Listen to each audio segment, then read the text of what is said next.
Hey, welcome back. On RealCopStoriesVideos.com, we have 301 now stories going. You name it. Vice, gangs, crash, exploding bodies, animals in lockers, explode. I mean, just you name it. Do it. Look them up. Okay. I look back at my archives. I found a few more of the back in the way back. I was working a specialized unit with basically like 6 of us and a sergeant, and all we did was prevent burglaries. We'd walk on foot on down alleys. We sit on top of buildings and look in parking lots to see people breaking into cars. It was very successful. We put a lot of people in jail doing that because we kid them in the act. We're in plain clothes. We're running around, foot pursuits all over the place. A lot of foot pursuits. So work in a narcotic area, and we know there's a house that's dealing heroin. And in those days, heroin was it still does, but now in those days they pack it around balloons. And they put 3 or 4 in their mouth, and then you come up and you sell it, and then people cut that balloon open, they use it. Well, I don't think I want to use anything if somebody hits somebody's mouth, but that's what they do. Okay, so we're coming. My partner and I are coming around the corner, and I'm a big Mexican, he's a big white guy, and we come around the corner. We see 2 guys sitting on the curb, and they see us, and one guy gets up to run, and he's got a bag, a plastic baggie with about 5 of these balloons, and he's got they're dangling like he's got like, but you can see him hang on the bottom, and he's running towards this house. So we jump out. I'm probably maybe 8-9 yards behind him, like cops, and you run like this, And he goes to the first door. I'm yelling the whole time, "Police, stop!" I go, "I bad, stop!" He's not stopping. Okay, so he gets to the bathroom, throws it in the toilet, and flushes it. And by the time I get there, it's already going down this thing. Okay, so in the meantime, I'm grabbing him. He starts to fight me, and of course, in those days we could choke people like the ring fighting. So I put my arm around him. I choke him out. Down he goes. My partner's got the other guy handcuffed, drags him in. And he's clean. Well, yeah, they're clean because the balloons went down the toilet. So once you choke someone, you have to call a supervisor. So our supervisor gets there, and the guy I choked is now screaming and yelling, "I'm going to sue and this and that. I'm going to make a complaint against you." I'm screaming. So the sergeant interviews him, and we let him go because we don't have any evidence. Okay, and so they're storming off, and he comes over to us. He goes, "Hey guys, this is the guy wants to make a personnel complaint." Okay, now personnel complaints is a little history here. Whether you're innocent or not of this thing, whatever happened here, it goes in your personnel file for the rest of your career. Okay, it's an official document. It goes in there. So when you go to promote to be a detective or a sergeant, they open up your package and they're going through all the stuff you've done, and they see this and they're going to ask you about it. Well, then I don't think I have to defend something that I didn't do wrong. I can see if I did something wrong. Yeah, I messed up. I got a day off without pay or whatever. I got disciplined. It kind of pisses you off as an employee because it's just an extra piece of paper that you have to defend later on down the road in front of guys most guys that never been in the field asking you what happened out there. Okay, fine. So I go, well, whatever. We weren't happy about that. We were pretty clean record. I had about maybe 4 years on, clean. Okay, never shot anybody or anything. So I'm not happy about this. Well, it turns out the guy that I chased was on leave from the Marine Corps. He was a Marine. Okay, I'm a Marine. That even pissed me off even more. Okay, fine.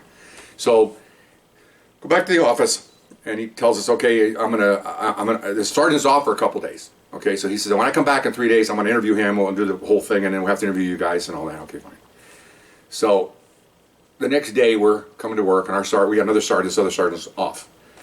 What I'm going to tell you now is not illegal, not unlawful, a little unethical. But I did it for a reason, and this is the reason why, because I felt that we were wrongly accused, and so I took action. Okay, I didn't hurt anybody. Didn't beat anybody.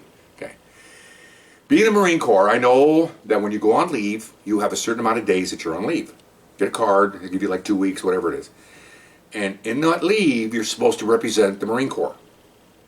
Okay, and everything you do, everything you say. No drug usage, no getting drunk, don't get in fights, and all that stuff. Because I was there too, okay? So, what I did was, I got a phone. This is before they could track the phones. And I called the nearest Marine recruiting center. It's a big one in downtown. And I sounded like a irate neighbor. And I said, I don't appreciate this guy next door selling drugs, which in fact was true. I just couldn't get the balloons. And he's out there loitering every day. He doesn't have a job. I heard he's in the Marines. You guys, and I lied. I said, well, actually I didn't lie. I said, I was in the Marines. It's kind of a lie, isn't it? Even though I'm the neighbor. Anyway. And I don't appreciate this, and who do I talk to among you guys? And I kind of spoke in a earthly way, not a professional, like they would identify me as somebody being knowing, a lot of broken English. I say, I need to talk to your captain. There's no captain. I just made that up. And they go, oh, no, sir, who is it? And I knew the guy's name because we had got his ID. I said, well, here's his name, and I don't appreciate it. And, I'm a Korean veteran and all this stuff. Okay. And so my partner sat next to me, and he's like, he's the mind of how do I put the wording? Of reason. Okay, I'm not. Okay, I'm pissed. Okay, I'm pissed. They're going to make a complaint against him. We did nothing. I'm mad because the Marine should be out there sitting at the corner selling dope. All this stuff. It's like, okay, fine. Although hate should not be a precursor to me doing this, but that doesn't really matter. Okay, fine. So I did that. Okay, so we thought nothing's going to happen. What the heck. Okay, so we didn't just hang around the house. We have other things to do. We're working other places. I made that call in the morning, and off we went. I figured, well, what the heck. So a couple days, 3 days go by. Our supervisor's back. He explains to us that morning before we go out to work another spot. I have to go interview this guy, and we need to talk to you guys in the afternoon. Okay, that's fine. Okay. I figured we were going to go and be interviewed for this personnel complaint. I figured it was a done deal. And again, I told you what happened. Nothing. This is what I saw, and I said it'll be a no-brainer. It'll just be on file that this is what happened, and that's it. And I have to defend it later. Defend what? Anyway, so we're on the field, we're doing something, we get some arrests, we're in the station, he comes over and he goes, man, he's shaking his head. Oh, what's up, Sarge? He goes, he's gone. What do you mean he's gone? Well, he was home on leave from the Marine Corps, and his mom said they came out like a couple days ago in the morning, a bunch of MPs, and said that the neighbors were calling that you're representing the Marine Corps, and you're out of here. We're going to send you back to New Jersey or something. And he was gone. Well, if he's gone, he can't take a personnel complaint because that's the only witness in the complaint. So he goes, I can't take the complaint. We're going, wow, that's really something. He goes, well, we'll see you guys later. Back to work. Okay. He left. My partner goes, wow. I go, score one for the Marine Corps. So that was not a good thing to do. But you know what?